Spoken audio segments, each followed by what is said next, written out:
ابھی تک ہم نے کیا سیکھا تھا؟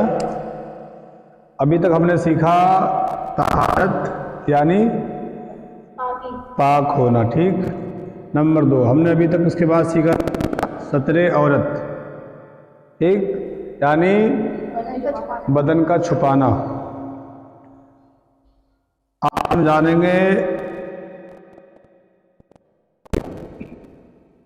ٹھیک ہے، استقبال قبلہ کا مطلب ہوتا ہے کعبے کی طرف اپنے رخ کو کرنا، اپنے فیس کو کرنا اور پھر نماز پڑھنا۔ انسان کعبے سے ہٹ کے نماز پڑھے گا یا وہ کعبے سے ہٹ کے دوسری کسی سمت نماز پڑھے گا تو نماز نہیں ہوگی، ٹھیک ہے۔ نماز جب پڑھی جائے گی تو کعبے کی طرف منہ کر کے ہی پڑھی جائے گی۔ وقت کا مطلب کیا ہوتا ہے؟ نماز کے وقت میں نماز پڑھنا۔ قرآن پاک میں ان الصلاۃ کانت علی المؤمنین کتابا موقوتا، ان الصلاۃ کانت علی المؤمنین کتابا موقوتا، بے شک نماز فرض ہے مسلمانوں پر، مومنوں پر اپنے مقرر وقتوں میں۔ جو نماز کے وقت مقرر ہیں ان وقتوں میں وہی نماز فرض ہے۔ فجر کے وقت میں فجر کی نماز فرض ہے، ظہر کے وقت میں ظہر کی نماز فرض ہے، عصر کے وقت میں عصر کی نماز فرض ہے۔